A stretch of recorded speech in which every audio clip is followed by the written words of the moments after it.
Olá, alunos do quinto ano, tudo bem com vocês? Aqui é o professor Eli, né? Continuo com saudade de vocês, né? E nós vamos continuar as nossas aulas, né?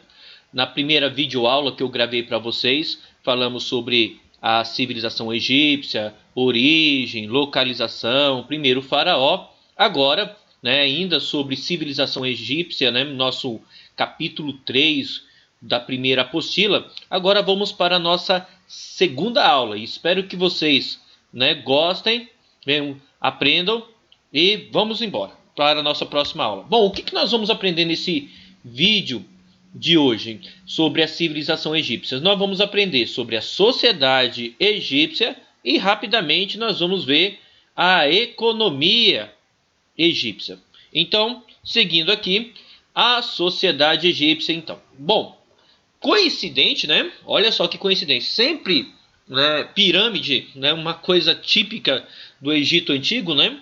Quando a gente trabalha com sociedade, nós sempre utilizamos uma pirâmide, certo? Porque quem domina está no topo, né? E é a minoria.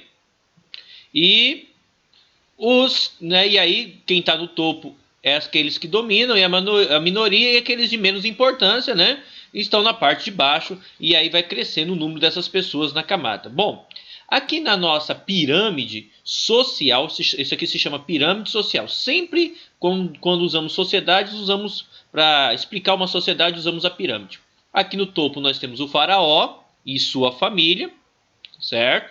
Abaixo do faraó, a nobreza, muitos deles, né, ligados aqui à família do faraó. Nós temos os escribas, os soldados, os artesãos, os camponeses e os escravos. E aí nós vamos ver, né, nos próximos slides detalhadamente cada um desses grupos. Certo, gente? Bom, vamos lá. Faraó. Vamos ver aqui no caso então do faraó. O faraó, o soberano todo-poderoso, considerado um deus vivo, certo? Ou seja, faraó mandava em tudo, ele tinha todo o poder sobre o Egito, nada era feito sem a sua ordem, tá? Por isso que chama aqui, ó, o soberano de todo, né, Egito, e era considerado um deus vivo, certo?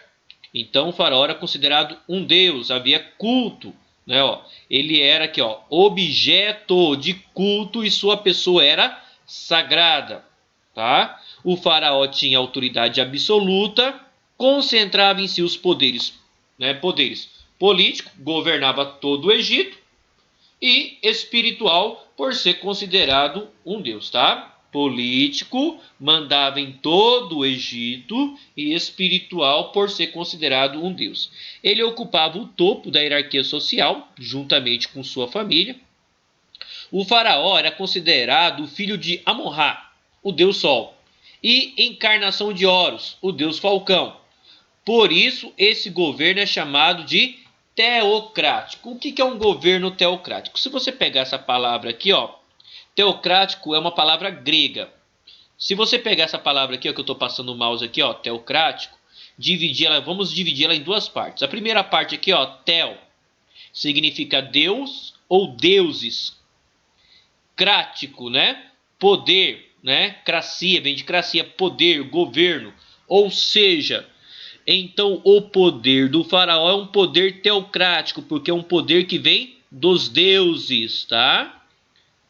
Ok? Porque assim, os egípcios eles eram politeístas, isso nós vamos ver depois, tá? Então teocracia é isso, um poder que vem de Deus ou um poder que vem dos deuses. Então o poder no Egito era teocrático, governo teocrático, ok? Vamos lá para o próximo. Bom, aí logo abaixo do faraó nós tínhamos os nobres, tá certo? Que eram que eram os proprietários de grandes lotes de terras, ocupavam os principais postos do exército, tá? Eles comandavam o exército. Esta camada era formada por familiares do faraó, tá? Aquilo que eu falei no início, altos funcionários do palácio que trabalhavam também em outras funções, né? aqui ó, oficiais superiores do exército e chefes administrativos, né? Aqueles que cuidavam, por exemplo, das construções, tinham aqueles que cuidavam da coleta de impostos, tinham aqueles que cuidavam da arrecadação de alimentos, né? Então, porque o faraó, apesar, né, das pessoas acreditarem que ele tinha poderes divinos, ele não fazia tudo sozinho. Então tinha esses chamados altos funcionários de extrema confiança do faraó que trabalhavam junto com ele, né, e faziam parte da nobreza. Bom, os vizires, né? Cada faraó tinha o seu vizir. O seu vizir. O que era um vizir? Um vizir era o braço direito do faraó, certo? O homem de confiança. Ou seja, abaixo do faraó era o vizir, certo, meninos? O que o vizir fazia? Controlava o arrecadamento de impostos que os povos pagavam, fiscalizavam as construções, as obras públicas, os celeiros reais e, né, participavam do Alto Tribunal de Justiça e chefiavam a polícia e as tropas. Ou seja, vejam quantas funções, né, tinha um vizir, por exemplo, né? Havia casos, gente, houve casos, não é que isso era uma regra, acontecia com todos, tá? Não era uma coisa que acontecia com todo mundo. Mas houve casos que, quando morria o faraó, matava também o vizir que servia aquele faraó. Qual era a ideia? O faraó ia para o mundo dos mortos, então matava aquele vizir, para aquele vizir ter o privilégio de servir o faraó no mundo dos mortos, né? Porque acreditavam que faraó era um deus, então ele como um deus teria uma boa vida no mundo dos mortos e esse vizir iria ajudar. Mas enquanto ele estava com vida, né? Ele tinha todas essas funções aqui, ó. Homem de confiança. Ele dava conselhos, era um conselheiro do faraó. Bom, abaixo aqui, ó, esses aqui, ó, muito importantes também, tá? Também ligados à nobreza.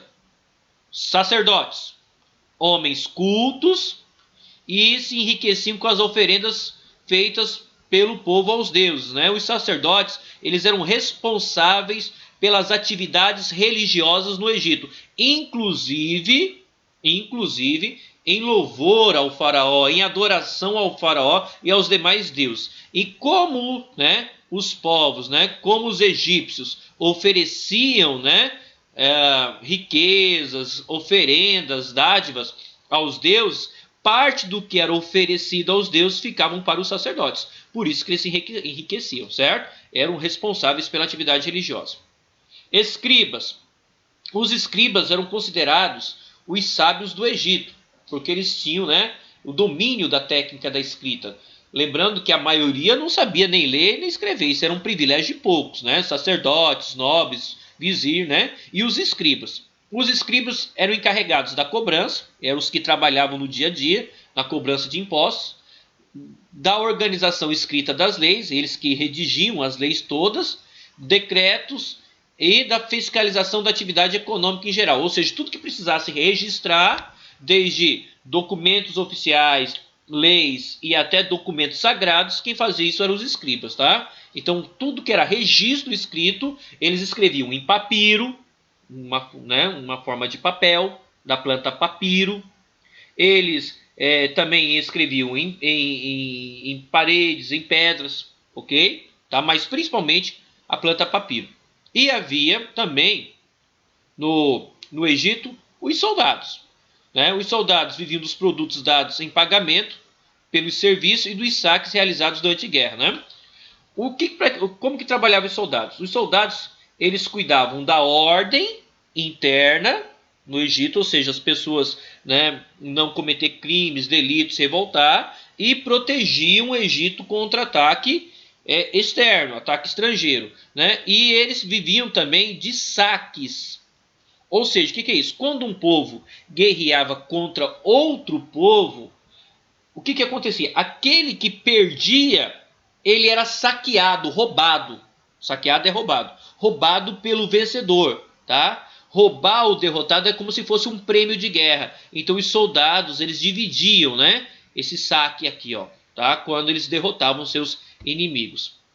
Você tinha os artesãos aqui, ó, trabalhavam de várias maneiras: pedreiros, carpinteiros, desenhistas, escultores, pintores, tecelões, ourives que trabalhavam com ouro. Esses eram os artesãos mais requisitados, geralmente trabalhavam no palácio do faraó. Eles exerciam suas atividades nas grandes obras públicas, recebendo em troca apenas alimento, no caso aqui pedreiros, né? Os carpinteiros, mas os ourives eles trabalhavam mais próximos mais próximo ao palácio. Havia os camponeses, né? O nome diz campo, né? Compunha a maior parte da população, trabalhava nas propriedades do faraó e dos sacerdotes, nobres, né? Aqueles que tinham terras, né? Eles trabalhavam na agricultura e na criação de animais, tá? E também, quando não estavam plantando, criando animais, também trabalhavam nas obras públicas aqui, tá? E escravos. Bom, no Egito Antigo havia duas maneiras de se tornar escravo: ou por dívida ou por guerra, tá? E eles ficavam com o serviço mais pesado, mais desgastante, né? Trabalhavam em serviços domésticos ou trabalhavam nas pedreiras, nas minas. O que é serviço doméstico? Aquele escravo que era bem habilidoso, inteligente, hábil, em vez de jogar ele num serviço pesado, trazia ele para trabalhar na casa dos nobres, ok? Tá? Certinho, gente? Bom, e aí, para nós finalizarmos essa segunda aula de hoje, na sociedade egípcia, a base da economia era a agricultura, ou seja, a principal atividade econômica era a agricultura, tá? Mas tinha a criação de animais. Quando os camponeses não estavam plantando e nem criando animais por causa da cheia do rio Nilo, eles iam trabalhar em obras públicas, construção de canais de irrigação, tá? Então havia outras atividades. Bom, quais outros produtos que eles cultivavam, né? Eles cultivavam principalmente, né, trigo, cevada, frutas, legumes, linho e algodão. Beleza, gente? Nós finalizamos essa segunda videoaula aqui por hoje. Espero que vocês tenham gostado e tenha ajudado vocês. E espero que vocês tenham aprendido mais alguma coisa sobre a sociedade egípcia. Certo, gente? Um abraço a todos. Até o nosso próximo vídeo.